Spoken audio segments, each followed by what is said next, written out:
आप सभी बहुत प्यार से कहिए ओम शांति। थोड़ा मुस्कुरा कर कहिए, मुस्कुरा कर। थोड़ा उमंग उत्साह और जोश से कहिए। बहुत अच्छा। नमस्ते और आप सभी को आज के इस विशेष दिन में बहुत बहुत प्यार भरा गुड मॉर्निंग। गुड मॉर्निंग बोलिए। ओके, आपका मॉर्निंग गुड है? अच्छा, बहुत अच्छा। आदरणीय अविनाश सर, चंद्रशेखर सर और आप हमारे सुरक्षा प्रभाग से जुड़े हुए सभी भाई और बहनों का, ऑफिसर्स का बहुत बहुत दिल से ब्रह्मा कुमारी संस्था में स्वागत है और स्वागत है। जोर से ताली बजाइए अपने लिए। दोस्तों, मुझे है ना, वैसे तो मैं बहुत ज़्यादा प्रोग्राम्स हम करते हैं, लेकिन मुझे सबसे ज़्यादा खुशी हमारे सुरक्षा प्रभाग के जो लोग होते हैं उनसे बात करने में मुझे बड़ा आनंद आता है। और मैं अपने आप को बहुत किस्मत वाला समझता हूँ कि मेरी किस्मती थी कि मैं वर्दी नहीं पहन पाया आज तक।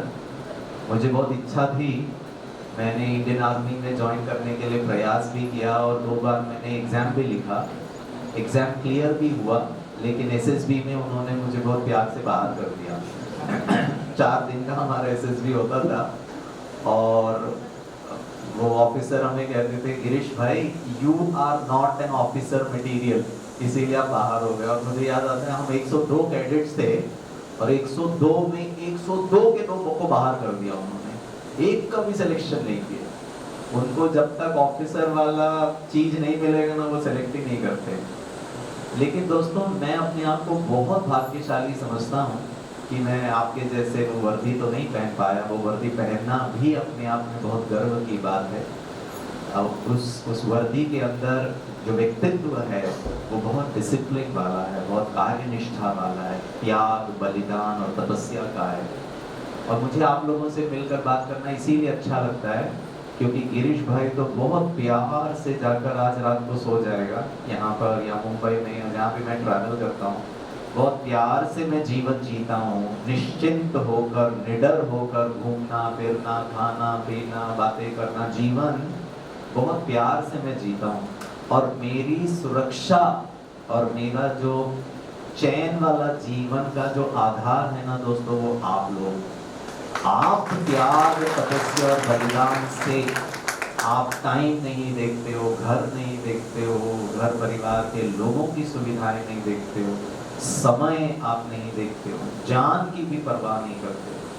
शायद इस संसार में एक ही ऐसा प्रोफेशन है जिसके अंतर्गत in the line of duty भी आपकी जान चली जाए ना तो भी आपको ड्यूटी निभाते रहना है।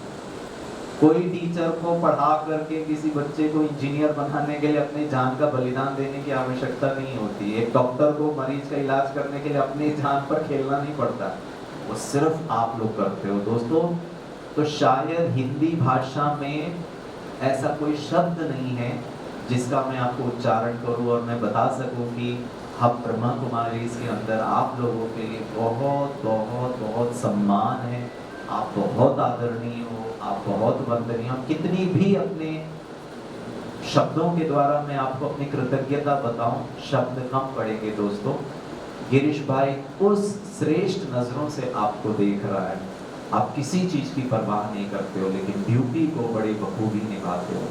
सिविलियंस के कंपैरिजन में, मैं अपने आप को सिविलियन कहता हूँ, उसके कंपैरिजन में जो हमारे आर्म्ड फोर्सेस होते हैं, आप में डिसिप्लिन बहुत होती है दोस्तों, आपकी ट्रेनिंग इतनी टफ होती है दोस्तों, आप में अनुशासन, आपको बड़ों के प्रति आदर करना, ये सब मैं समझता हूँ हमारे जो सिविलियंस है ना, बच्चे हैं ना, उनको भी सिखाना चाहिए।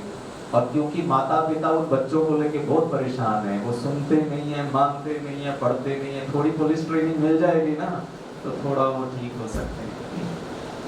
प्रश्न ये उठता है कि ब्रह्मा कुमारी एक शांति स्थापन करने वाली संस्था है और हमारे जो सुरक्षा प्रभाग होते हैं वो तो युद्ध कहो या फिर आर्म्स एम्युनिशन, तो ये शांति वाली संस्था और डिफेंस फोर्सेस का आपस का जो समागम है ना, ये थोड़ा सा डिफिकल्ट होता है हमारे गले के नीचे उतरने के लिए।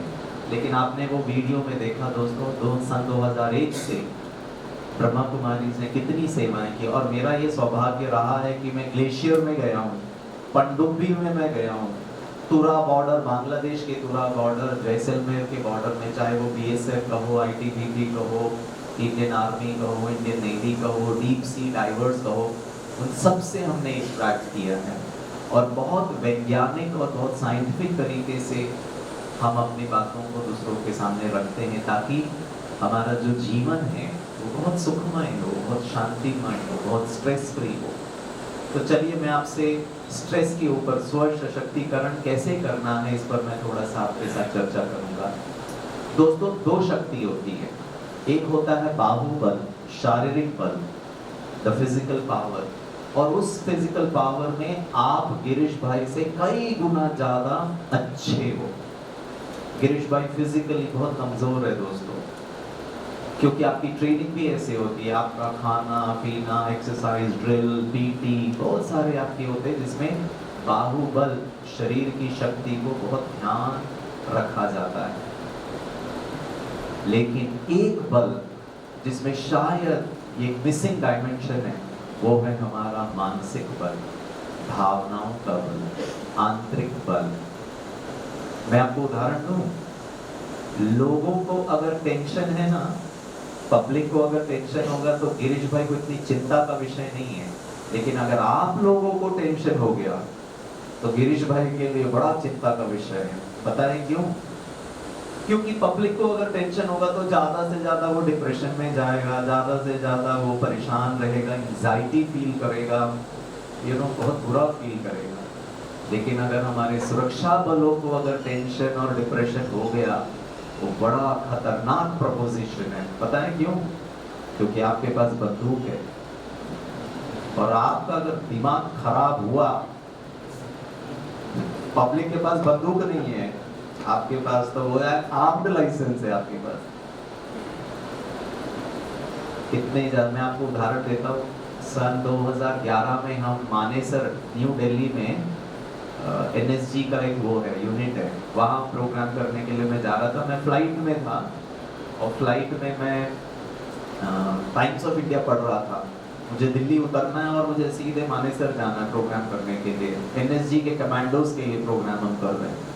कितनी शक्ति होती है दोस्तों उनके शारीरिक बल में। और वास्तविकता बताऊं, जब मैं वो टाइम्स ऑफ इंडिया का न्यूज़पेपर पढ़ रहा था तो उसमें एक आर्टिकल था, और आर्टिकल वो मानेसर की यूनिट के बारे में था कि 2 दिन पहले कमांडो ने अपनी पत्नी को गोली मारा। सिर्फ पत्नी को नहीं मारा, पत्नी की बहन को गोली मारा, एंड खुद को भी उड़ाया। और किस्मत या बदकिस्मत ये है, खुद तो मर गया, लेकिन उसकी जो वाइफ की जो बेटी बहन थी वो बच गई, लेकिन उसको इतना डैमेज, सिर पे मारा उसको गोली। और डॉक्टर्स कहते हैं कि शायद ये जिंदगी में कभी नॉर्मल नहीं रह पाएगी, ब्रेन डैमेज था। दोस्तों, ऐसे कैसे हो सकता है? एक बल में हम थोड़े से कमजोर पड़ जाते हैं। मैं आपको दूसरा उदाहरण देता हूँ।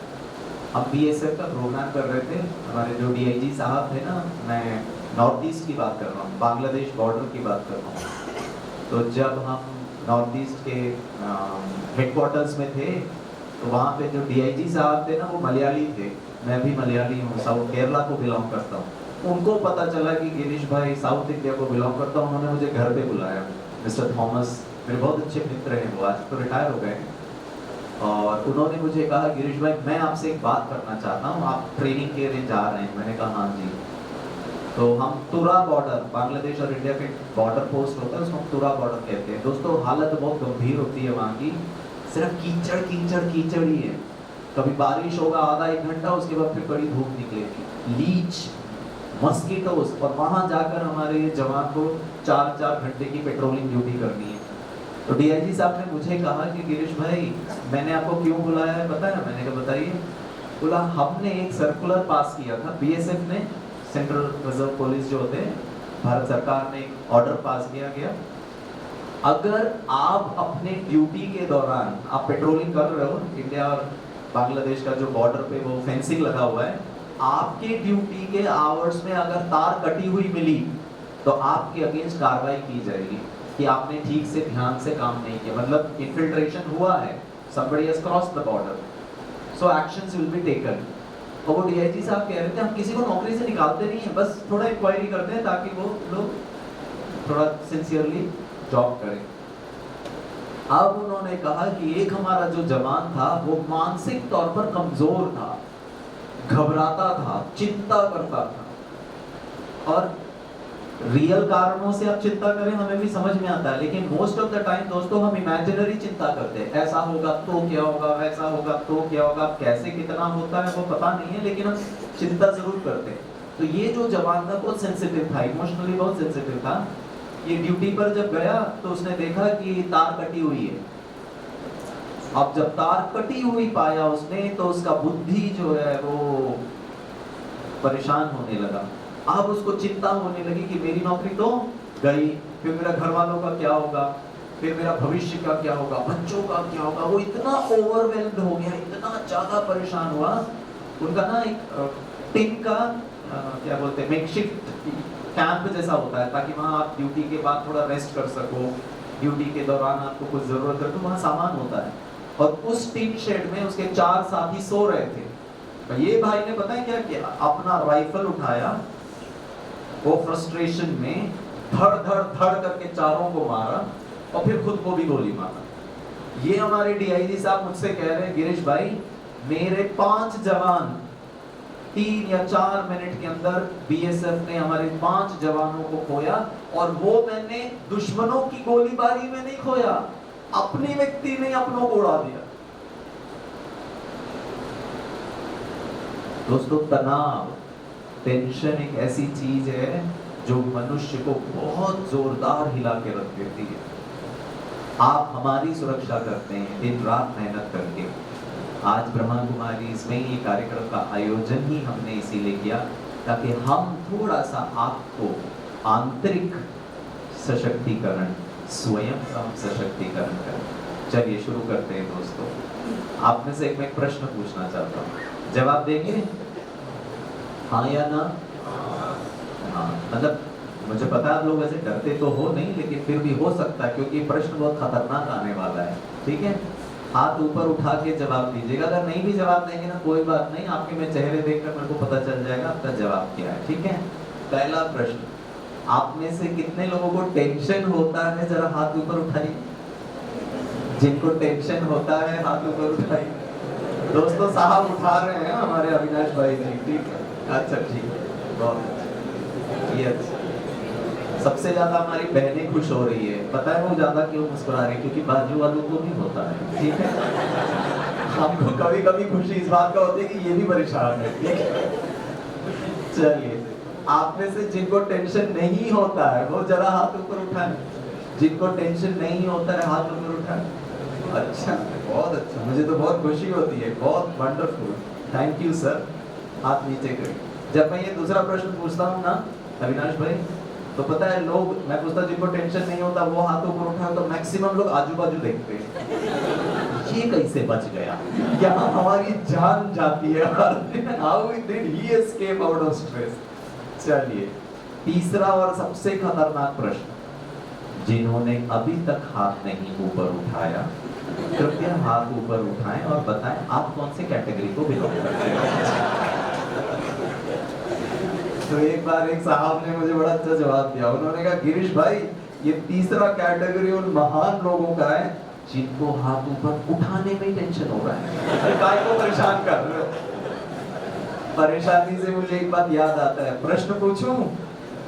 हाथ मत उठाइएगा, बस चेहरे के हाव भाव से मुझे सब समझ में आ जाएगा। दोस्तों प्रश्न ये है, आप में से कितने लोग यहाँ जबरदस्ती कार्यक्रम अटेंड करने आए हैं? आदेश अनुसार सुबह सुबह बोल दिया चलो हम लोग आ रहे हैं ना सर, आप तो जाइए, पहुंच रहे हैं ना हम भी, तू पहले आगे चल, आप तो चलो हम पहुंच रहे हैं। दोस्तों मैं आपको आपके मन को थोड़ा हल्का कर देता हूँ ताकि आपको थोड़ा सुकून प्राप्त हो। ठीक है, बोलूं कि रहने दूं? बोल दो। दोस्तों जरूरी नहीं है आप ही यहाँ जबरदस्ती कार्यक्रम अटेंड कर रहे हो।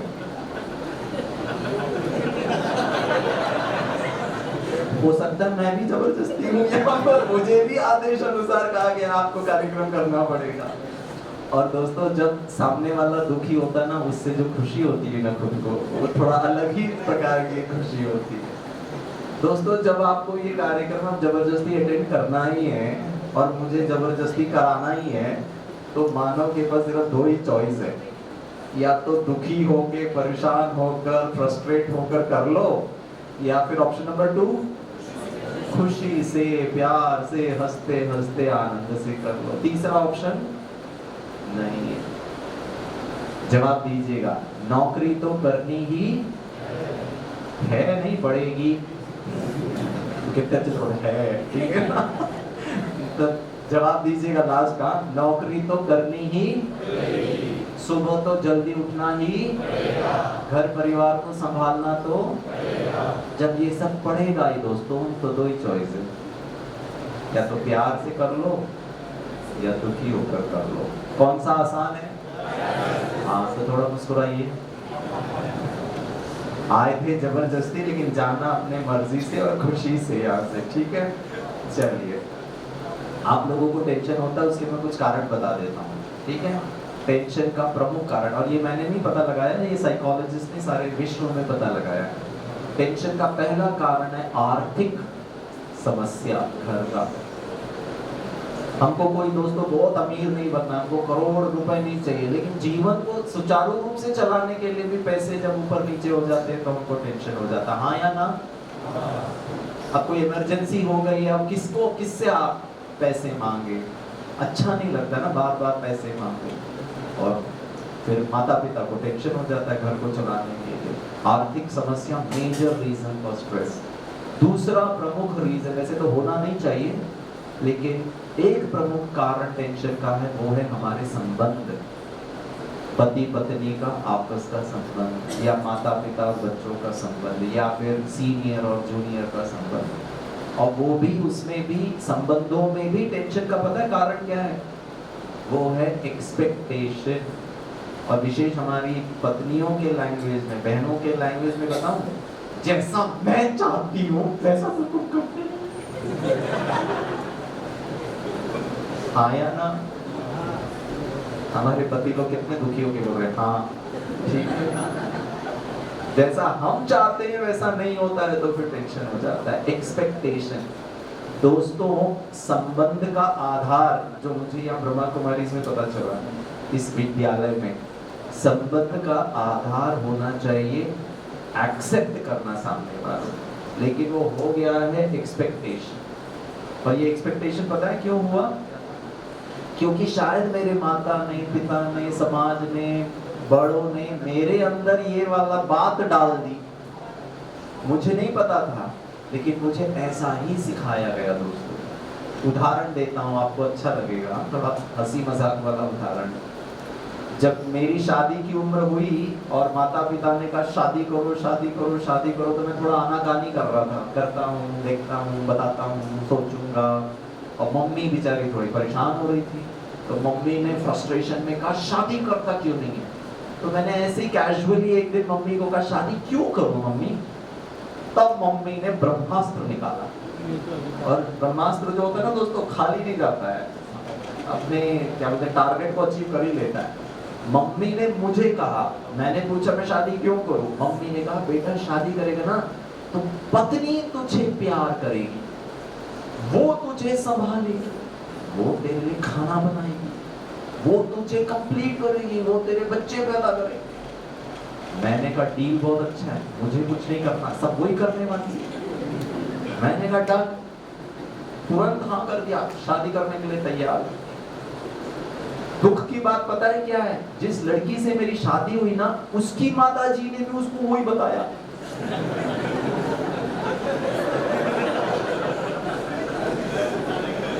लड़की को कहा शादी कर शादी कर शादी कर, तो उसने कहा क्यों करूं? तो लड़की की मम्मी ने कहा तेरा पति तुझे प्यार करेगा, तेरा पति तुझे कंप्लीट बनाएगा, तेरे पति will bear your children, he will protect you, he will provide you security, he will earn for you, वो कमा के लाएगा। लड़की ने कहा डील बहुत अच्छा है, कुछ नहीं करने का, सब वही करेगा। और हम 15 साल हो गए शादी को, मैं अभी भी इंतजार कर रहा हूँ, कुछ कर ही नहीं रही। अभी भी एक्सपेक्ट। दोस्तों, संबंध का आधार एक्सपेक्टेशन नहीं है, संबंध का आधार है देना, स्वीकार करना, और ये हमको पता ही नहीं है, और हमको लगता है यही नॉर्मल जीवन है, और फिर लेकिन हम फिर तनाव से ग्रसित हो जाते हैं। टेंशन का तीसरा और मुख्य कारण, और विशेष भारत में तो बहुत ज्यादा है, विदेश में थोड़ा कम है, टेंशन का तीसरा मुख्य कारण है बच्चे। सुनते नहीं है, मानते नहीं है, पढ़ते नहीं है, करते नहीं है। हम इनके लिए यहाँ जी रहे हैं, हम इनके लिए मर मर के नौकरी कर रहे हैं, इनकी वजह से हमारे सिर के बाल होते हैं, और ये 24 घंटे में 25 घंटे टीवी देखते दिमाग खराब हो जाता है। हम चाहते हैं कि ये डॉक्टर बन जाए, इंजीनियर बन जाए, अपना जीवन संवार ले, हमारी तरह स्ट्रगल ना करे। हाँ, इनको कोई जिम्मेवारी का बोध नहीं। हाँ या ना? टेंशन का कारण बच्चे। चौथा, अब आपको अच्छा लगेगा, चौथा सबसे प्रमुख कारण टेंशन का, वो है हमारी नौकरी। महाराष्ट्र पुलिस, नहीं, आपके बारे में नहीं कह रहा हूँ, अमरावती की पुलिस तो बहुत अच्छी है, मैं तो मुंबई वालों के बारे में बात कर रहा हूँ। आपको तो बड़ा नशा और गर्व महसूस होता है। पता है, हमारी नौकरी में भी हमारा नौकरी या फिर जॉब का टेंशन का कारण पता है क्या है? एक प्रमुख कारण डिफेंस फोर्सेस का है, आदेश अनुसार।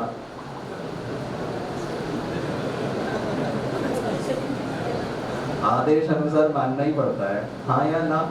आपको अच्छा लगे या ना लगे। वर्क में टेंशन का दूसरा कारण है, हमको छुट्टी नहीं मिलती है। जब हमको चाहिए होता ना, तब तो देते ही नहीं है साहब। मैं अमरावती की बात नहीं कर रहा, मैं मुंबई पुलिस के बारे में बात करूं।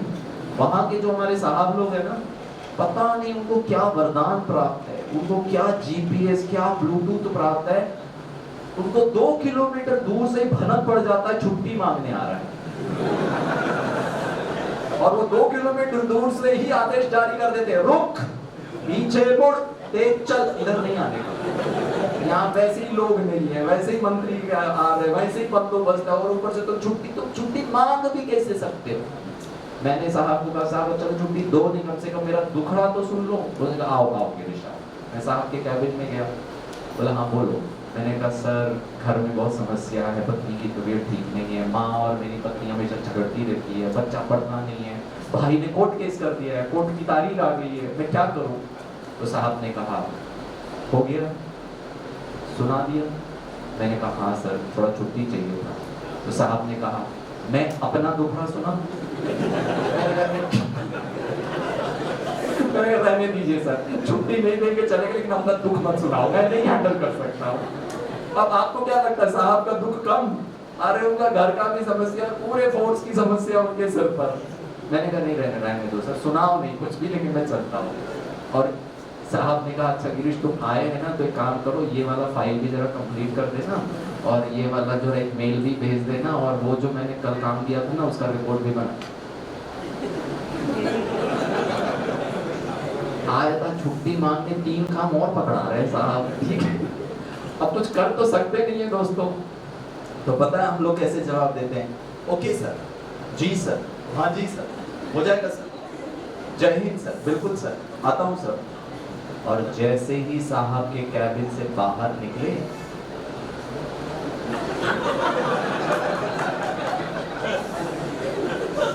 अमरावती की पुलिस में भी ऐसा होता है, मुझे आपकी मुस्कुराहट से पता चल रहा है, ये बात सही नहीं है। मुंबई पुलिस में होता है वो तो मुझे पता है। दोस्तों, साहब को आपकी फ्रस्ट्रेशन और गाली समझ में आएगी, नहीं पता चलेगा, मुझे नहीं पता। बहुत ध्यान से सुनिए, आपके 5 फुट 6 इंच के शरीर के हर अंग को पता चलेगा कि आप दुखी हो और परेशान हो, आप फ्रस्ट्रेटेड हो।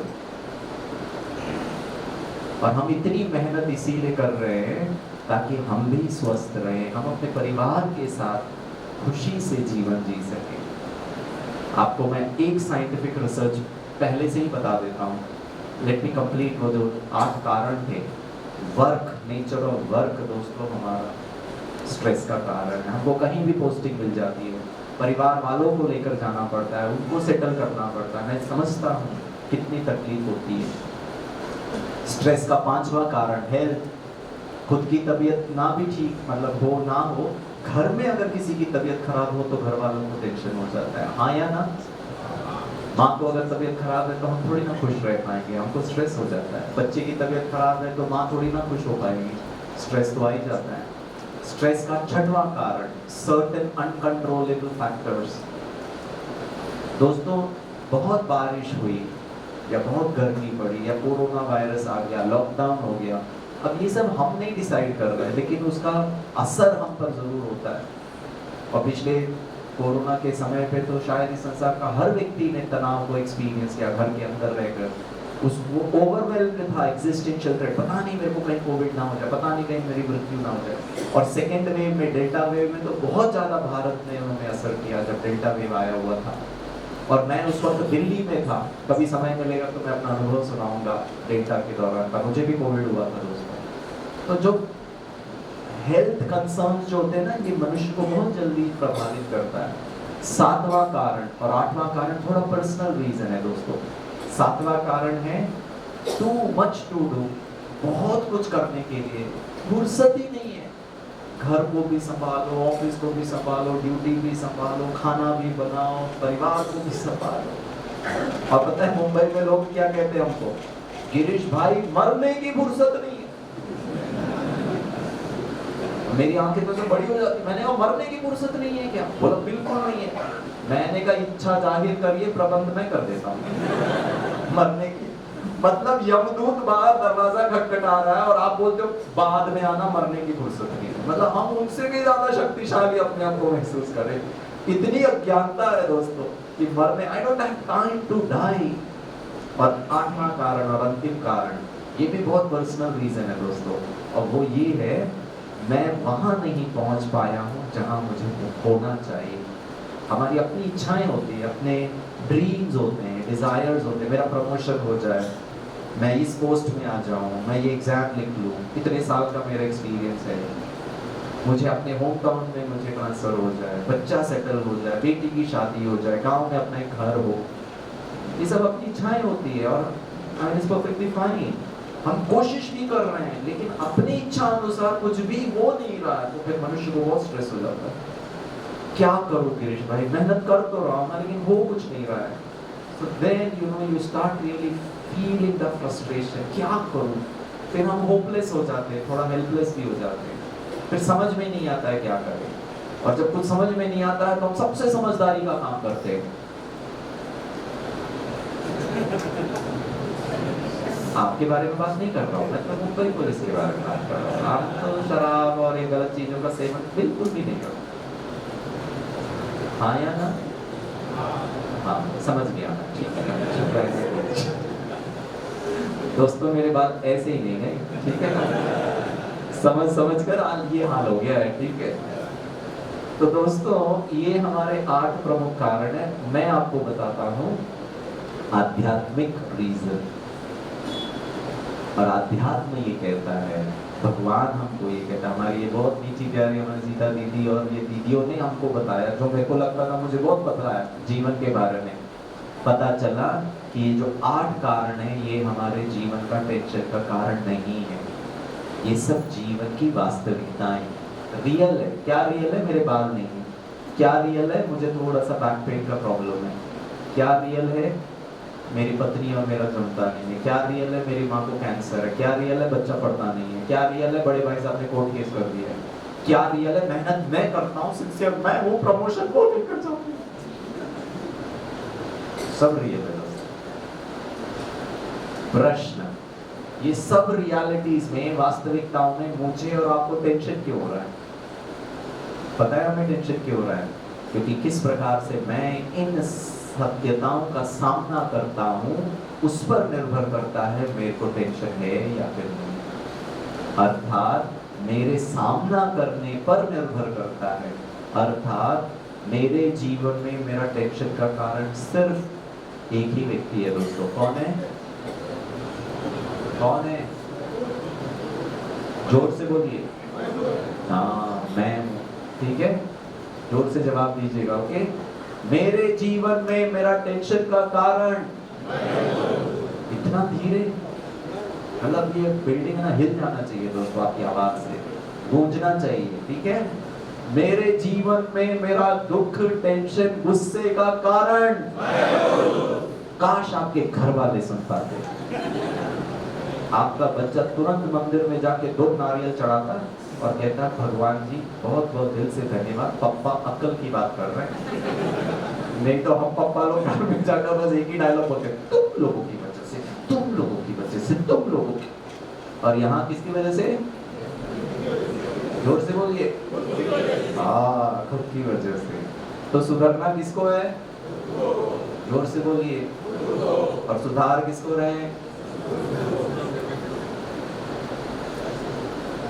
बस यही समझना है दोस्तों। आपको छोटा सा उदाहरण देता हूँ। आपके घर में, मेरे घर में मेरा बच्चा अगर मुझे कहता है पापा कल गणित की परीक्षा है, बहुत डिफिकल्ट है, बहुत कॉम्प्लिकेटेड है, मैं नहीं लिखता परीक्षा, चाहिए तो आप ही लिख दो। आप क्या जवाब देंगे बच्चे को? मम्मा लोग बोलिए, आप कैसे बच्चे को समझाएंगे? पता है पहला डायलॉग बच्चे को आप बोले, बेटा परीक्षा तो तुझे लिखनी ही, जोर से बोलिए, पड़ेगी, लिखना तो तुझे ही है, मुफ्ती नहीं है। बोला मम्मी बहुत डिफिकल्ट है। अरे डिफिकल्ट अपने आप में नहीं होता है कोई भी चीज, तू पढ़ाई कर, तो उसको समझ, ट्यूशन क्लास जा, ध्यान पूर्वक समझने का प्रयास कर, take interest, learn it, enjoy it, तो हो सकता है मैथमेटिक्स भी इजी हो जाएगा। हाँ या ना? अभ्यास कर, प्रयास कर, अध्ययन कर। दोस्तों मैथमेटिक्स को बाजू में कर दीजिए, ये मैथमेटिक्स की जगह पे जीवन को फिट कर दिए। जीवन रूपी सब्जेक्ट जीना तो, जोर से बोलिए, जीना तो पड़ेगा। और ये जीने के चक्कर में घर परिवार संबंध हेल्थ ये सबको संभालना ही पड़ेगा। अगर आपको डिफिकल्ट लग रहा है ये जीवन रूपी सब्जेक्ट, उसका सिंपल सा तरीका है दोस्तों, समय निकालकर अध्ययन करिए, जीवन के बारे में समझिए, प्रयास करिए, एफर्ट करिए, प्रैक्टिस करिए। और हमारे लिए पता है जीवन के लिए टाइम नहीं है, जीवन के लिए हमारे पास टाइम नहीं है। हमारे लिए जीवन का जो डेफिनेशन है ना वो बहुत कॉम्प्लिकेटेड हो गया है। हमारे लिए जीवन इज इक्वल टू नौकरी नौकरी नौकरी। प्लीज नौकरी करिए दोस्तों, मुझे कोई प्रॉब्लम नहीं है, लेकिन नौकरी करते हुए जीवन को सैक्रिफाइस मत करिए। इस संसार में जितने लोग सफल हुए हैं किसी भी क्षेत्र में, उन्होंने कभी भी काम को काम की रीति से नहीं किया। मैंने सचिन रमेश तेंदुलकर, मैं आपको 3 उदाहरण देता हूँ। सचिन रमेश तेंदुलकर को पूछा आप इतने सफल कैसे हो, लता मंगेशकर को पूछा और अमिताभ बच्चन को पूछा, तीनों अपने अपने क्षेत्र में बहुत महान। तीनों का एक ही जवाब है दोस्तों, था। सचिन तेंदुलकर पता है क्या कहता है? I love cricket, full stop, खत्म। लता मंगेशकर ने जवाब दिया, मैं जब गाती हूं तो जीती हूं, काम नहीं करती। सुबह उठना काम है, बच्चे को उठाकर तैयार करके स्कूल भेजना सबसे बड़ा काम है, ये बड़े बच्चे को भी तैयार करना तीसरा महान काम है। हस्बैंड, फिर ऑफिस की ड्यूटी करना वो तो और काम है। दोस्तों अगर जीवन ही काम है तो मेरा काम मींस कार्य है, तो मेरा आपसे प्रश्न है, what is life? Everything is work work work work work, where is life? हम जी कहाँ रहे हैं? हम तो मर मर के काम कर रहे हैं। इसीलिए इंग्लिश में बहुत अच्छी कहावत है, where knowledge is lost in information, where life is lost in living। जीने के चक्कर में जीवन ही गया, जीवन को ही हमने त्याग कर दिया।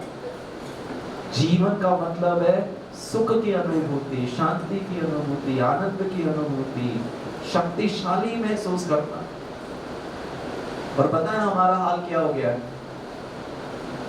आप में से जिनके घरों में छोटे बच्चे माना 5 साल 6 साल 7 साल के बच्चे, जरा हाथों पर उठाइए। अच्छा, वाह, इतने अच्छे हैं, वाह। प्लीज अपने बच्चों को मुझसे मिलाना, मुझे बच्चे बहुत अच्छे लगते हैं। अच्छा, जिन घरों में 6-7 साल से 15 साल तक के बच्चे हैं वो जरा हाथों पर उठाइए। ओके, जिन घरों में 15 साल से बड़े बच्चे हैं वो जरा हाथों पर उठाइए। बहुत अच्छे। जिन घरों में बच्चों के बच्चे हैं वो जरा हाथ ऊपर उठाइए। अच्छा, जिन्होंने अभी तक हाथ नहीं ऊपर उठाया है कृपया हाथ ऊपर उठाएं और बताएं आप कौन सी कैटेगरी में हैं। और शादी नहीं हुई गिरीश भाई, बच्चे कहां से हुए? अच्छा, चलो ठीक है, अभी नहीं तो आगे कभी हो जाएगा। जिन घरों में छोटे बच्चे हैं ना, ऐसे घरों में सुबह स्कूल जाने वाले दिनों का सीन जो होता है ना, महाभारत और रामायण से कम नहीं होता। मम्मी अगर रात को ही छोटू को बोलती है, बेटा एक बार बुलाऊंगी जल्दी उठ जाना, तो उठता तो हूं ना। अरे उठता है लेकिन टाइम पर कहाँ उठता, तो उठता तो हूं ना। अरे बेटा तू उठता है लेकिन टाइम पर नहीं उठता। 7 बजे स्कूल की बस आ जाती है, मैं बुलाती हूँ तो तू सोता रहता है। हाँ तो उठता तो हूं ना। अच्छा ठीक है, तो उठता है, बाप पे गया है। हाँ तो उठता तो है, जल्दी उठ जाना बच्चे 6:30। ये जो अलार्म होता है ना दोस्तों, अलार्म पहले धीरे बजता है, अगर उठे नहीं तो फिर थोड़ा जोर से बजता है, उसको स्नूजर इफेक्ट कहते हैं। ये स्नूजर जिसने भी आविष्कार किया, जिस भी साइंटिस्ट ने बनाया, पता है उसको आइडिया कहां से मिला? मम्मी लोगों से। क्योंकि मम्मी का भी एक नेचुरल स्नूजर इफेक्ट होता है। 6:30 बजे मम्मी का पहला अलार्म किचन से, राहुल बेटा, डार्लिंग बेबी, दिन तक का बच्चा, अच्छा बच्चा है ना, मंडे मॉर्निंग है ना, स्कूल नहीं जाना क्या, पढ़ लिख कर इंजीनियर नहीं बनना क्या? इतना सुमधुर, क्या बोलते, लोरी सुनकर छोटू और गहरी नहीं, सुबह सुबह को नींद आता है। 5 मिनट के बाद 6:35 पे मम्मी का दूसरा अलार्म किचन से, राहुल।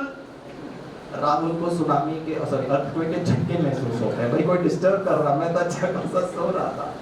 तो राहुल पता क्या करता है, पहले इधर करके सो रहा था, किचन इस पर था, अब वो इस तरफ करके सो जाता है, जो कंबल होता है ना उसको और ओढ़ कर सो जाता है।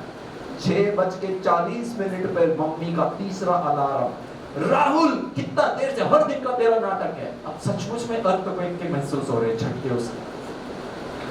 6:45 में मम्मी किचन का जो भी बना रही थी, गैस के सिम को नीचे करती है, चपाती बना रही थी, भाग कर आती है, जो कंबल होता है ना उसको शिक करके हटाती है, छोटू सो रहा है, सीधे उठाकर उसको बेड में खड़ा कर देती है, बेटा उठना। छोटू को समझ में नहीं आता भैया वो क्या रहा है। अब उसको सीधे सिंक के सामने रखती है और मम्मी कहती है ब्रश कर, और मम्मी फिर किचन में जाती है चपाती बनाने के लिए। पता है छोटू सिंक के सामने, वो अभी भी नींद में है, मम्मी कहती है राहुल बेटा ब्रश करो। पता है छोटू क्या बोलता है, तू करा ब्रश। भगवान, अब यही बचा था, ठीक है ना, खाना भी बनाओ, इसका ब्रशिंग भी करो। मम्मी फिर गैस के सिम को नीचे करती है, बच्चे के पास आती है, तो पता है छोटू क्या बोलता है, धीरे करो ना, इतना जोर के क्या तू करती है।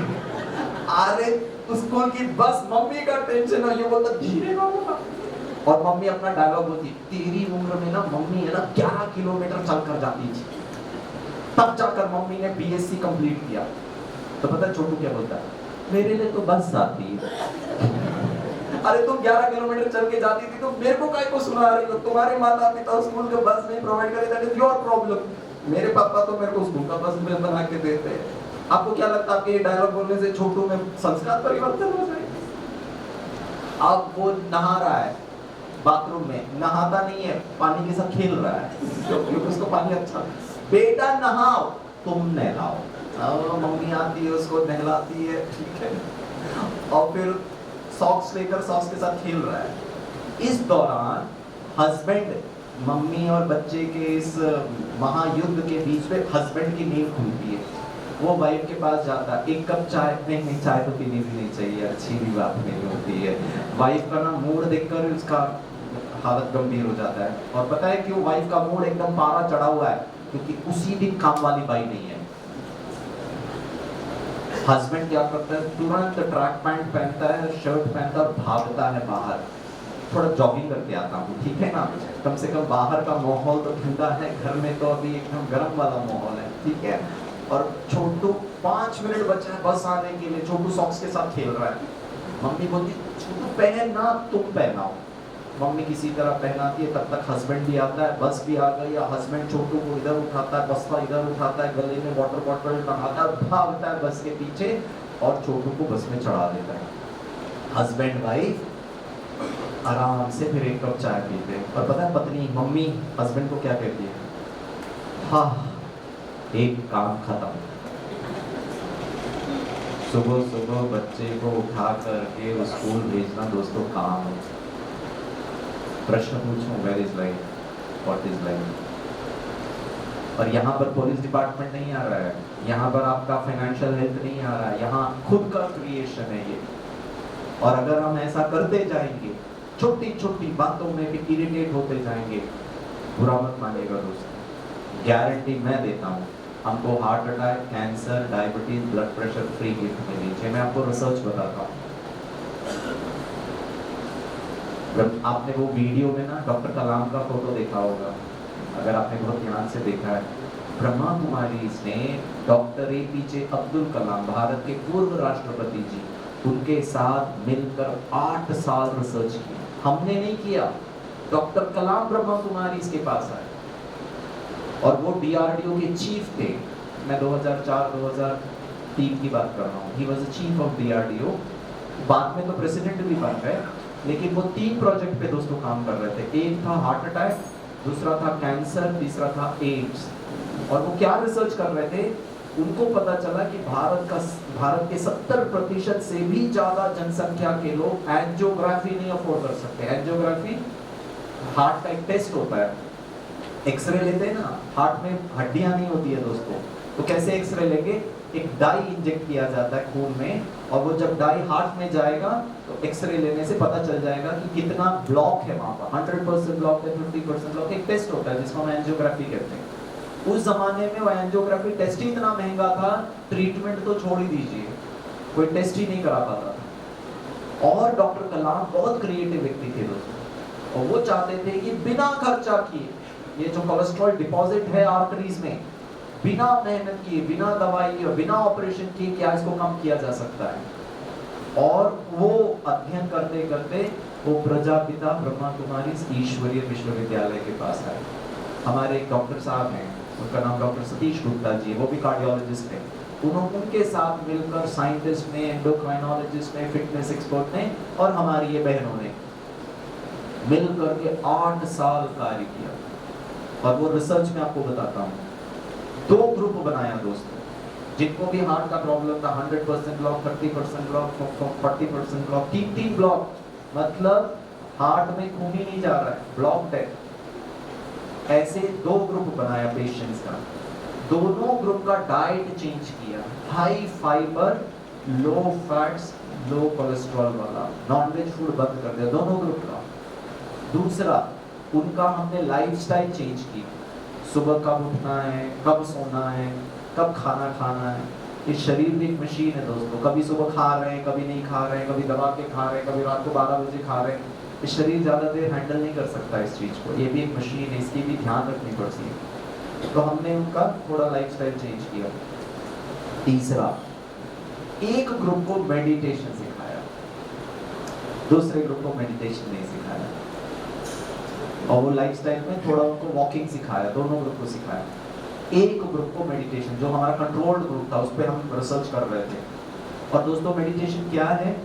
मेडिटेशन एक ऐसी अवस्था है जहां आप चलते फिरते, उठते बैठते, आराम से बैठकर भी योग की अवस्था है। योग माना खुशी, शांति, आनंद, प्रेम, शक्तिशाली अनुभव करना। बैठ के भी अनुभव करिए, कार्य करते हुए भी करिए, सुबह बच्चे को उठाते हुए भी करिए, उसको तैयार करते हुए भी करिए, हर पल योग की अवस्था, जिसको कर्म योग कहते हैं। खुश रहना है, इजी रहना है, सिंपल रहना। प्रश्न, मेरे जीवन में मेरा खुशी का कारण, जोर से बोलिए। हाँ, मैं। बट हमने अपनी खुशी को किसी और पर निर्धारित कर दिया। आपको मैं स्पिरिचुअल फॉर्मूला बताता हूँ दोस्तों। मेरे इर्द गिर्द क्या हो रहा है वो किसी और की मर्जी से हो सकता है, लेकिन मेरे अंदर क्या हो रहा है ये सिर्फ एक व्यक्ति की मर्जी से होना चाहिए, पर वो मैं हूँ। अमिताभ बच्चन कहता है, जब मैं एक्टिंग करता हूँ ना तो मैं जीता हूँ। I love acting. और दोस्तों ऐसा नहीं है कि अमिताभ बच्चन के जीवन में परेशानी नहीं आई। आप अगर उनके जीवन काल के बारे में पढ़ें तो 1990s में अमिताभ बच्चन ने कंपनी बनाया खुद के नाम पर, ABCL, Amitabh Bachchan corporation limited. खुद ही प्रोड्यूसर बन गए, खुद ही एक्टिंग भी करने लगे और बड़े बड़े बजट मूवीज बनाया। उन्होंने मिस वर्ल्ड का कॉन्टेस्ट को ऑर्गेनाइज किया और बहुत नुकसान हुआ। इतना नुकसान हुआ कि अमिताभ बच्चन जी के ऊपर कर्जा चढ़ गया और यहाँ तक कि उनके बंगलों के बाहर नोटिस आ गया कि खाली करो, क्योंकि सब मॉर्गेज रखा हुआ था, बैंक से उन्होंने लोन लिया था। ऐसे हालत में अमिताभ बच्चन घबरा गए।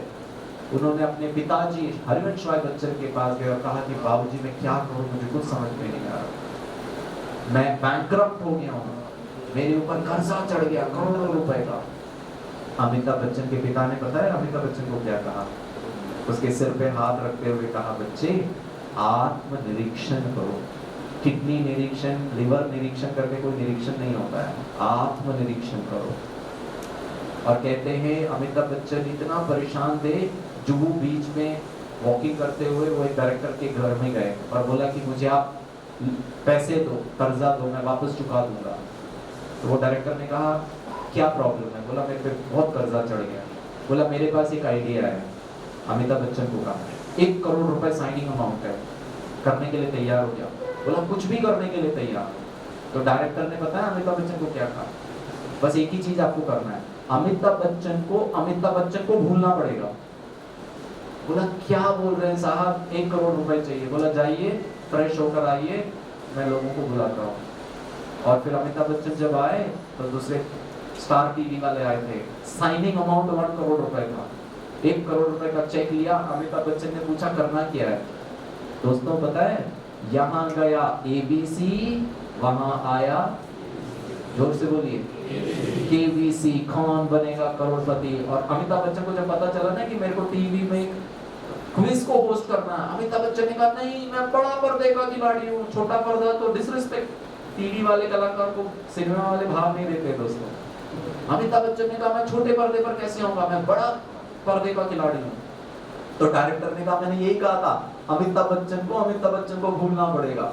बोला ठीक है करता हूँ। दोस्तों आज सारी दुनिया अमिताभ बच्चन को ना KBC के कारण ज्यादा जानती है और उसने इतना पैसे कमाया, जो उसका कर्जा था वो भी चुकता किया। And today Amitabh Bachchan is known for his कौन बनेगा करोड़पति। दोस्तों हर एक व्यक्ति के, ऐसा आप नहीं कह सकते हो कि गिरीश भाई सर मेरे जीवन में प्रॉब्लम है, मेरे घर में प्रॉब्लम है, मेरे कोई धन का प्रॉब्लम है। अगर अमिताभ बच्चन को भी धन का प्रॉब्लम हो सकता है, लेकिन महान आत्मा वो होता है विपरीत परिस्थितियों में भी आत्मबल, मनोबल, पॉजिटिव थॉट, अच्छा करने की।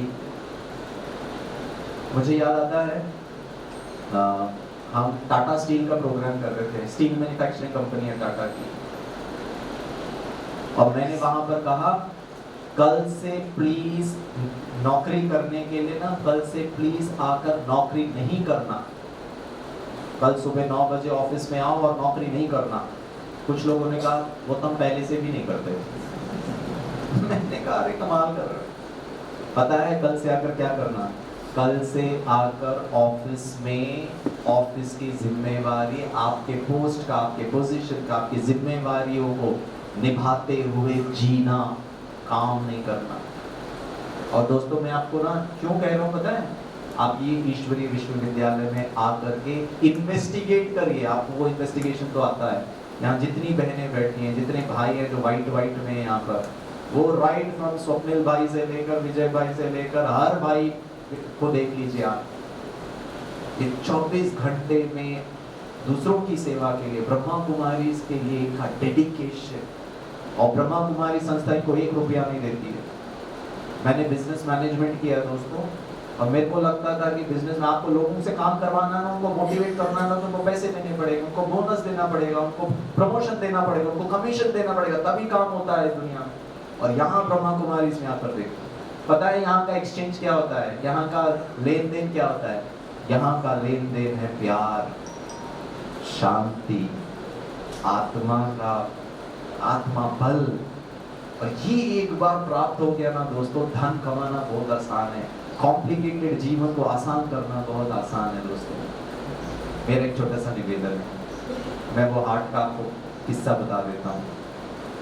मैं बॉम्बे में एक हॉस्पिटल में काम करता था, मेरा पहला नौकरी, और वो हॉस्पिटल में ना वो सिर्फ सर्जरीज होते थे। एक बार एक डॉक्टर साहब सर्जरी करके आए और मुझे कहा, गिरीश भाई गुड न्यूज़, आपको हार्ट अटैक नहीं होगा।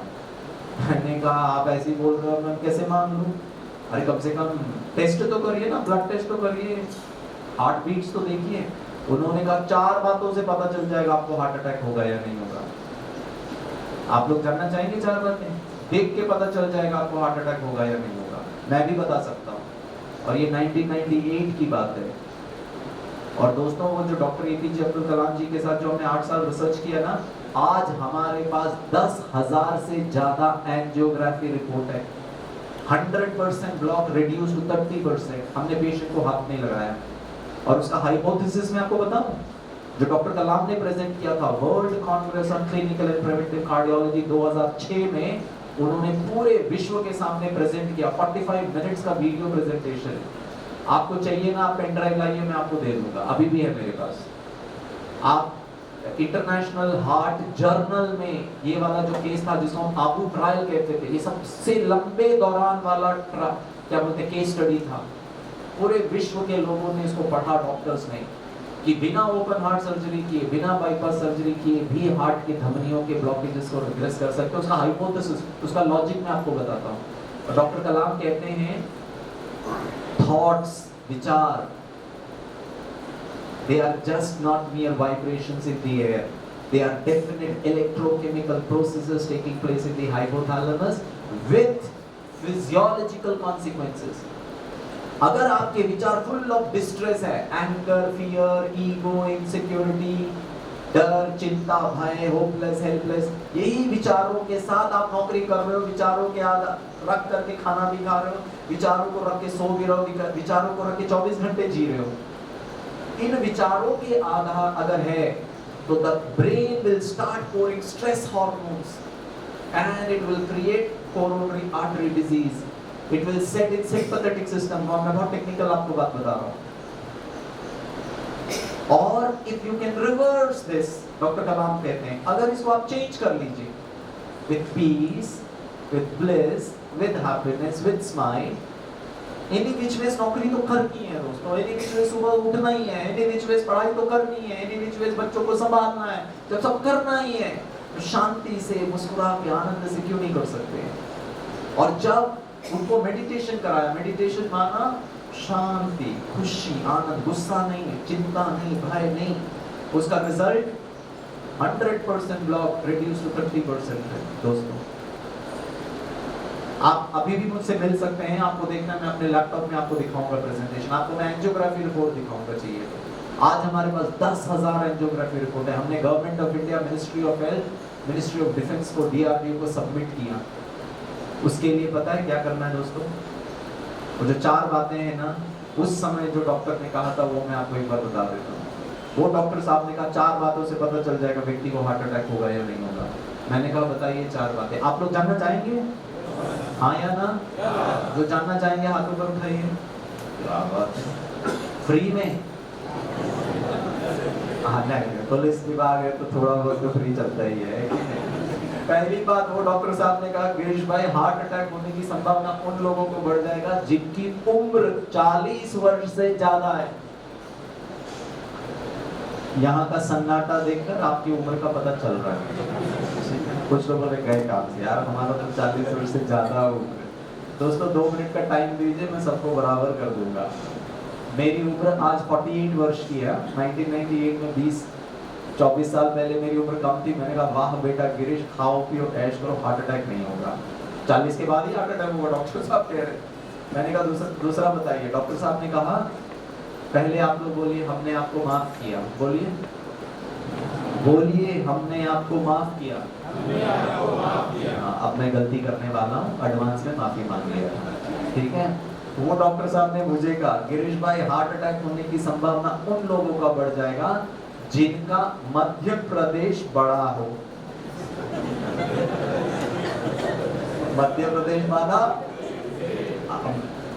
क्या भाई साहब, मैं पेट पे ही हाथ रख रहा हूँ, कोई सिर पे हाथ नहीं रख रहा हूँ। पेट बड़ा होना मतलब मोटापा, चर्बी, कोलेस्ट्रॉल, फैट, शरीर में भी और खून में भी अगर कोलेस्ट्रॉल की मात्रा ज्यादा है तो हार्ट अटैक होगा। कुछ लोग है ना रामदेव महाराज की तरह सांस को अंदर करके पेट को अंदर करके बाजू वाले का देख रहे हैं, तो गया है। अरे 2 मिनट का वक्त दीजिए, मैं सबको समान कर दूंगा। मैं दोस्तों कितना दुबला पतला हूँ, ठीक है, उस समय में भी दुबला पतला था, आज भी दुबला पतला हूँ। तो मैं बहुत खुश हुआ। दुबला पतला होने का एक तो फायदा है, कम से कम हार्ट अटैक नहीं होगा। डॉक्टर साहब ने कहा तीसरी बात गिरीश, हार्ट अटैक होने की संभावना उन लोगों को बढ़ जाती है जिनकी आनुवांशिक, पारिवारिक, hereditary, family history of heart attack है, तो हार्ट अटैक आपको भी होगा। मैंने तुरंत अपने पिताजी को कॉल लगाया केरल में और पापा को पूछा, पापा आपके खानदान में, मम्मी के खानदान में किसी की भी मृत्यु आज तक हार्ट अटैक से हुई है क्या? पापा ने कहा ऐसे क्यों पूछ रहे हो? मैंने कहा वो सब छोड़ो, बताओ बस हुआ है कि नहीं हुआ। पापा ने कहा नहीं हुआ, मुझे तो याद नहीं है। मैंने फोन नीचे रखा और मैं इतना खुश हुआ, इतना प्रसन्नचित्त हुआ, मैं डॉक्टर साहब के सामने नाचने लगा। डॉक्टर साहब ने कहा भाई तुम नाच क्यों रहे हो? मैंने कहा डॉक्टर साहब किस्मत अच्छी है, खानदान अच्छा मिला। मैं तो खानदान के चक्कर में अपना पत्ता कट हो जाता था बिना किसी गलती से।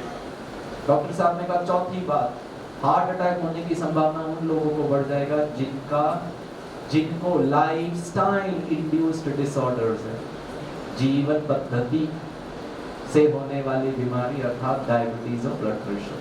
दोस्तों उस वक्त भी मुझे नहीं था, आज भी नहीं है, आगे भी नहीं होगा, उसका मैं ध्यान रखता हूँ। ये वाले खाने का भी ध्यान रखता हूँ, इस शरीर का आराम का भी ध्यान रखता हूँ और शरीर का व्यायाम, शरीर का खाना, शरीर का आराम, शरीर का व्यायाम। और तीसरा जो आज हमारा विषय है और वो है मन का खाना। मन का खाना यूट्यूब, नेटफ्लिक्स। अगर ये मन का खाना है तो बड़ा गंदा खाना खा रहे। मन का खाना, मन का आराम और मन का व्यायाम। और मन का आराम और व्यायाम मिलता है मेडिटेशन से। थोड़ा देर, 5 मिनट, 1 मिनट, जैसे ही आप ऑफिस में जाएं, अच्छा चिंतन करें। आज हमारे इस पुलिस स्टेशन में अच्छे लोग आएंगे, जो भी आएंगे परेशानी लेकर के, उनका जीवन में उनका परेशानी दूर हो जाएगा। मुझे दुआएं मिलेंगी जो भी आएंगे, जिनको भी समस्या है। हमारा परिवार बहुत, can you create positive thoughts? जैसा सोचेंगे दोस्तों वैसा होगा। और इसी को अमिताभ बच्चन के पिता ने कहा, आत्मनिरीक्षण करो। उसको ही कहते हैं आत्मबल और मनोबल। आत्मा का भोजन, आत्मा का आराम, आत्मा का व्यायाम। और दोस्तों मैं दुबला पतला था और फिर मुझे तो हार्ट अटैक, डायबिटीज भी नहीं था, ब्लड प्रेशर भी नहीं था। मुझे बड़ा खुशी हुआ, मैं चारों बातों में फिट नहीं हुआ था। और मैं जबरदस्ती लोगों को पूछने लगा, क्या आप बता सकते हैं किसको हार्ट अटैक हो सकता है? उन्होंने कहा नहीं नहीं, आपको देख के नहीं लगता आपको हार्ट अटैक हो। और मुझे इतना मजा आता था ना जब लोग कहते थे आपको हार्ट अटैक नहीं होगा। बात आती है सन 2008 की। मैं एक हॉस्पिटल में प्रोग्राम कर रहा था, जेजे हॉस्पिटल में। और वहाँ प्रोग्राम के बाद एक मैडम मेरे पास आई और बोला गिरीश भाई आपका क्लास बहुत मजा आया मुझे, मैं बहुत हंसी आ रही थी दिनों के बाद। मैंने कहा थैंक यू मैडम। बोला गिरीश भाई मैं ना सेफी हॉस्पिटल से आई हूँ, ग्रैंड रोड, ऐसा कार्यक्रम तुम मेरे लिए करोगे क्या, वहाँ के डॉक्टर्स के लिए? मैंने कहा जरूर करेंगे। मैंने कहा आपका कार्ड दीजिए। उन्होंने अपना विजिटिंग कार्ड निकाल के मुझे दिया। जैसे ही मैंने विजिटिंग कार्ड पकड़ा ना, उनका नाम लिखा हुआ था और नीचे लिखा हुआ था MD कार्डियोलॉजी, वो हृदय रोग विशेषज्ञ। मेरा तो ट्यूबलाइट जलने लगा। मैंने कहा बेटा गिरीश इनसे पूछना तो बनता ही है। ISO 9001 2022 fresh certification. और मैंने गुरूर और अहंकार से मैडम को उंगली दिखा के कहा, मैडम क्या बता सकते हो किसको हार्ट अटैक हो सकता है? दोस्तों आज मैं जीवित क्यों हूं पता है? उस दिन वो मैडम की बात सुनकर हार्ट अटैक नहीं आया, बच गया। इतना खतरनाक जवाब दिया उन्होंने। मैंने उनको पूछा क्या आप बता सकते किसको हार्ट अटैक हो सकता है? वो मैडम इतनी वंडरफुल लेडी थी ना, इतनी प्यारी थी, इतनी इमैक्युलेटली ड्रेस्ड थी, इतनी ब्यूटीफुल थी, इतने प्यार से, अदब से, रॉयल भाषा में, बड़े नम्रता से हाथ ऐसे 2 मिनट के लिए मेरा आवाज ही गायब हो गया था क्योंकि मैं उड़ रहा था 4 बातों को लेकर। मैंने कहा व्हाट रबिश, आपको 4 बातें नहीं पता? उन्होंने कहा कौन सी 4 बात? दोस्तों मैं आपको ये क्यों बता रहा हूँ पता है, मैंने ITBP का लेह लद्दाख में हमने प्रोग्राम किया था। एक हफ्ते तक हम थे वहां पर, वहाँ ITBP का हमने प्रोग्राम किया, वापस दिल्ली पहुंचे और वहाँ के जो स्टेशन ऑफिसर थे ना, he died with a massive cardiac chest arrest। दोस्तों आप लोगों का शारीरिक बल, उन लोगों को हार्ट अटैक। हमारे सुरक्षा प्रभाग में सुसाइड के केसेस बहुत ज्यादा है। मन बल, वो डॉक्टर को मैंने कहा मैडम मेरी उम्र 40 वर्ष से कम है, हार्ट अटैक नहीं होना चाहिए। वो मैडम ने कहा गिरीश आजकल है ना हार्ट अटैक है ना 40 से ज्यादा 40 से कम में कोई भेदभाव नहीं करता, हार्ट होना जरूरी है। मेरा हे भगवान, मेरा एक विकेट डाउन हो चुका था दोस्तों, मुंबई इंडियंस 2020। मैंने कहा मैडम दूसरी बात बताता हूँ। उन्होंने कहा बताइए। मैंने कहा अच्छी तरह देखिए, आपको कहीं फैट्स कोलेस्ट्रॉल नजर आ रहा है क्या, मोटापा नजर आ रहा है क्या? मैं दुबला पतला हूँ, अंडरवेट हूँ, मैलनरिश्ड हूँ। मैडम ने कहा गिरीश आजकल है ना हार्ट अटैक है ना खट्टे कट्टे लंबे चौड़े मोटे पेटू गोल मटोल वर्सेस तेरे जैसे अगरबत्ती स्टाइल, अगरबत्ती दुबले पतले, नो फैट्स नो कोलेस्ट्रॉल में कोई भेदभाव नहीं करता, हार्ट होना जरूरी।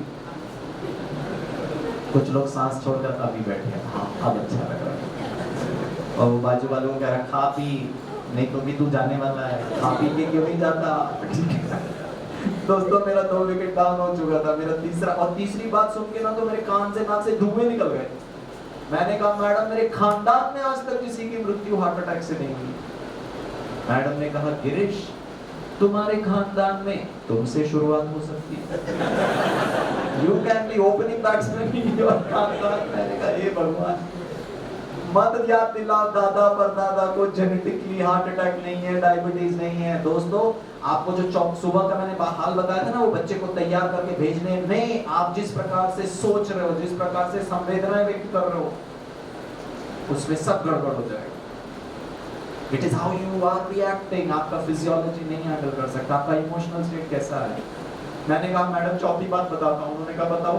मैंने कहा मैडम मेरे को डायबिटीज भी नहीं है, ब्लड प्रेशर भी नहीं है, हार्ट अटैक हो सकता है क्या, क्योंकि 3 विकेट डाउन हो चुके हैं। मैडम ने कहा गिरीश आजकल है ना हार्ट अटैक है ना इतना पावरफुल हो चुका है, अकेले ही अटैक कर सकता है, ये छोटी मोटी बीमारी की कोई मदद की आवश्यकता नहीं है। मैंने कहा हाँ जी। दोस्तों मेरा एक बहुत नम्र निवेदन है, आप बहुत बहुत बहुत इम्पोर्टेंट हो हमारे लिए, हमारे ब्रह्मा कुमारी संस्था के लिए, यहाँ की जनता के लिए, पब्लिक के लिए।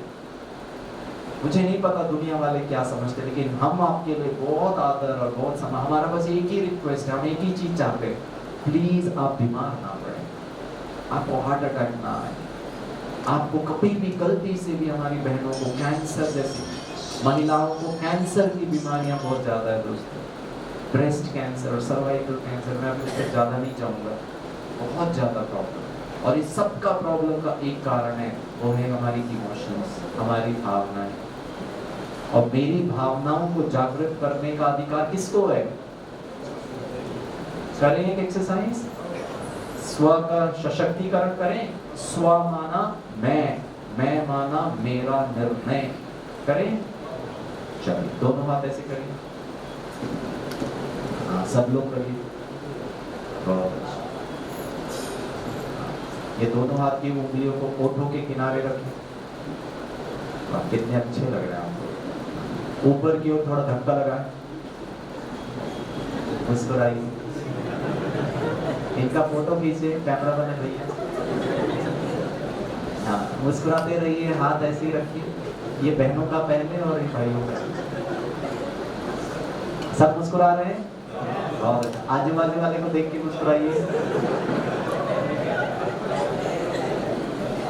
और अगर आजू बाजू कोई नहीं मुस्कुरा रहा है तो कृपया अपने दोनों हाथ की उंगली का सहयोग दीजिए। अब ये हाल हो गया, इनकी मुस्कुराहट भी हमको करनी पड़ रही। भाई साहब भाइयों का, हाँ वेरी गुड, मुस्कुराइए मुस्कुराइए, हाथ नीचे कर लीजिए, हाथ नीचे और मुस्कुराते रहिए।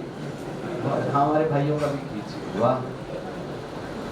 दोस्तों मेरा एक छोटा सा निवेदन है, कितने अच्छे लगते हैं मुस्कुराता है, सचमुच अच्छे लगते हैं, यू लुक ब्यूटीफुल। एक छोटा सा निवेदन है, बोलूं कि रहने दो? आप लोग तो क्या कुछ नहीं कर सकते, जान की बाजी लगा करके दुश्मनों को परास्त कर देते हो, तो आप कर सकते हैं, आपके लिए बहुत आसान है। दोस्तों निवेदन है, कल 4 अगस्त है, ठीक है ना, 4 अगस्त सन 2022 के सुबह के 11:30 बजे तक, अर्थात अगले 24 घंटे तक ऐसे ही रहना, यहाँ से ऐसे करके जाना और से बाहर निकले, आपके साथी को ले, वो तो पता है आपको क्या करना है, मुस्कुरा के उसको कहना 13 नंबर मेरे को छुट्टी मिले या ना मिले, एक चीज नहीं छोड़ना दोस्तों, बच्चा सुबह उठे या ना उठे, एक चीज नहीं छोड़ना, प्यारी मम्मी बनिए। आपके बच्चे को कांस्टेबल मम्मी, महाराष्ट्र पुलिस की मम्मी नहीं चाहिए, उनको महाराष्ट्र पुलिस का पापा नहीं चाहिए, उनको सूबेदार पापा नहीं चाहिए, उनको वंडरफुल पापा, ब्यूटीफुल पापा, मुस्कुराता पापा, जो परेशान ना हो, जो दुखी ना हो, जो इरिटेटेड ना हो, जो फ्रस्ट्रेटेड ना हो सकता है कल 11:30 बजे तक पक्का मुस्कुराएंगे? हाँ जी। किसके लिए मुस्कुराना है पता है? हार्ट के लिए, किडनी के लिए, लंग्स के लिए, अपनों के लिए। दोस्तों मैं यही चाहूंगा कि आप बहुत खुश रहे। आज मैं इतना आपको रिसर्च नहीं बताऊंगा, खुशी पर कितने सारे रिसर्च हुए और कहते हैं व्यक्ति जितना ज्यादा खुश रहेगा उतना आसानी से सफलता को पाएगा। लोगों ने उल्टा कर दिया, कहते हैं जितना ज्यादा सफल होगा तो खुश रहूंगा ना, जितना ज्यादा खुश रहेंगे तो आसानी से सफलता को प्राप्त होगा। हो सकता है? चलिए बहुत बहुत दिल से आपके लिए दुआएं हैं, आप हमारे लिए इतनी सेवा करते हैं दोस्तों। एक छोटी सी ईश्वर परमात्मा की तरफ से आपके लिए प्रार्थना है कि आप सदा खुश रहें, सदा समृद्ध रहें और हमेशा हेल्दी रहें। ऐसी ब्रह्मा कुमारी की तरफ से आप सबके लिए हमारे मन में आपके प्रति शुभकामना है। आप बहुत मज़ेदार जीवन जिए, खुशहाल वाला जीवन जिए, इजी जीवन जिए और ऐसे ही भारतवर्ष का नाम अपने महाराष्ट्र पुलिस का नाम गौरवान्वित करें और महाराष्ट्र पुलिस का नाम सुर्खियों में लिखे, आपको ऐसा जीवन मिले। इन शुभ आशाओं के साथ thank you so much. Om Shanti.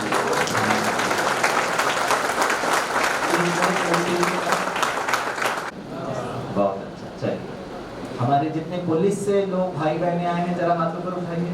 Police police police Maharashtra police, very good. और जो हमारे फॉरेस्ट डिपार्टमेंट से आए हैं वो जरा हाथों पर उठाइए। अरे वाह, आप फॉरेस्ट डिपार्टमेंट, वेरी गुड। तो हमारे जो फॉरेस्ट डिपार्टमेंट, मुझे ना प्रकृति बहुत अच्छी लगती है, सच बता रहा हूँ। और मैंने काफ़ी IFS सीनियर ऑफिसर्स का मैंने प्रोग्राम किया है दिल्ली में और कई जगह पे, और मुझे सबसे अच्छी बात क्या लगती है पता है? हमारे जो IFS ऑफिसर्स हैं वो मुझे निमंत्रण देते, गिरीश भाई आइए हमारे गेस्ट हाउस में रुकिए, फॉरेस्ट का। मैं रुका भी हूँ, मैं सूरत में रुका हूँ, उड़ीसा में रुका हूँ, तमिलनाडु में रुका हूँ, मुझे बहुत अच्छा लगता है। आप बहुत लकी हैं कि आप प्रकृति के सानिध्य में रहते हैं। और जो व्यक्ति प्रकृति के बहुत नज़दीक होता है ना दोस्तों, वो वैसे ही थोड़ा सा रिलैक्स हो जाता है, ठीक है। फिर भी अगर आपकी लाइफ में स्ट्रेस और टेंशन है तो हम चाहेंगे कि आज जो आपने बातें यहाँ से सीखी उससे अपने स्ट्रेस को कम करेंगे, ठीक है। चलिए हाँ, एक प्रश्न पूछना, बिल्कुल एक पर एक फ्री, 2 पूछ सकते हैं, ठीक है। माइक दीजिए सर को प्लीज सर। बहुत अच्छा, सॉरी यहाँ मैंने प्रश्न के लिए आपके पास समय नहीं है, प्लीज सर। भाई अगर किसी की लाइफस्टाइल चिल्लाने वाली हो तो किसी को गाली देने में आनंद मिलता है, आनंद पाते हैं और उनका ही चलाते रहते हैं, वैसी लाइफ ये वैसे संबंध के लिए अच्छा नहीं है। आप किसी पे भी चिल्लाए, भले आपको आनंद आ रहा है लेकिन सामने वाले को कतई आनंद नहीं आता। और अगर मान लीजिए आज मैं पिता हूँ और अपने बच्चे पे गुस्सा करता हूँ और वो छोटा है तो पापा की बात तो सुननी पड़ेगी आदेश अनुसार, लेकिन जिस दिन आपका बच्चा बड़ा हो जाएगा ना, वो आपको 2 सुना के जाएगा दोस्तों। और सम्मान जो होता है ना, सम्मान सिर्फ स्नेह से, प्यार से, सामने वाले को अप्रिशिएट करने से ही सम्मान मिलता है। चिल्लाने से, डांटने से, गाली देने से आप टेम्पररी आपको ठीक लगेगा, वो एक प्रकार का किक है दोस्तों, उसमें आपकी कुछ ऐसे हार्मोन शायद रिलीज हो जाएंगे, लेकिन लॉन्ग टर्म के लिए शारीरिक तौर पर, सामाजिक तौर पर और व्यवहारिक तौर पर बिल्कुल भी हेल्दी नहीं है। आपको विश्वास नहीं है तो आप कोई भी डॉक्टर को, आप तो बहुत सारे डॉक्टर्स को जानते हो, यही अमरावती में मैं हूँ कल शाम के 7 बजे तक दोस्तों, आप कोई भी डॉक्टर को जाकर के पूछिए, जब मनुष्य गुस्सा करता है किसी की भलाई के लिए या किसी अन्याय के विरुद्ध के लिए, इस for any reason, valid not valid, favourable not favourable, मनुष्य शरीर गुस्सा के लिए बना नहीं है, इसका बॉडी केमिस्ट्री डिस्टर्ब, इसका एक एक अंग परेशान होता है, ऐसे ऐसे हार्मोन रिलीज होते हैं जिसको हम कहते हैं एपिनेफ्राइन्स, नेफ्राइन्स, कॉर्टिसोल्स, एड्रेनालिन, ये केमिकल्स जो है ना, इसको लैब में आइसोलेट करके टेस्ट किया गया है रिसर्चर्स ने, और पता है क्या पता लगाया गया, जो मॉर्फिन होता है ना, मॉर्फिन ड्रग होता है जो कैंसर के टर्मिनली इल पेशेंट्स को दिया जाता है, मतलब जिनको दर्द सहन नहीं होता ना, उनको मॉर्फिन दिया जाता है, आपको सरकारी अस्पताल में मिल जाएगा, बाहर आपको खरीदने नहीं मिलेगा क्योंकि वो ड्रग है,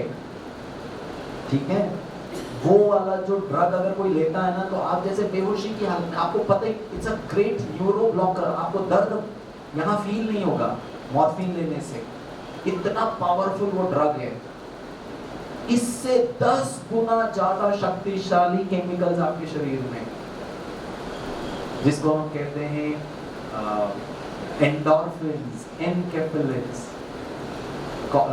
जिसको हम डोज कहते हैं, dopamine, oxytocin, serotonin and endorphin, DOSE, ये आपके शरीर को, आपके मन को इतना प्रोटेक्ट करता है, लेकिन इसका एक कंडीशन है, ये DOSE तभी रिलीज होगा जब आप,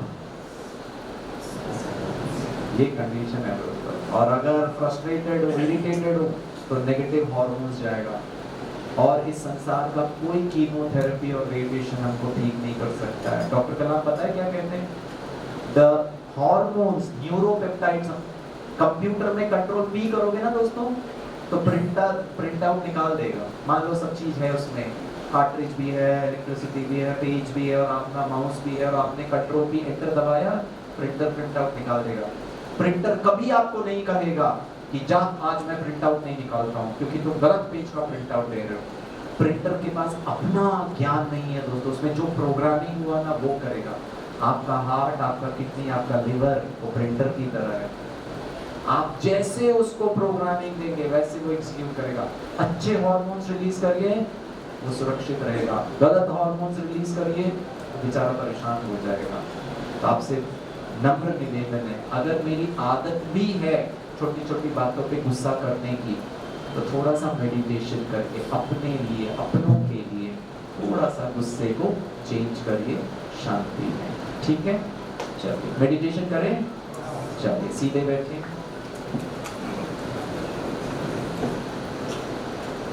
आप आंखों को बंद कर सकते हैं दोस्तों।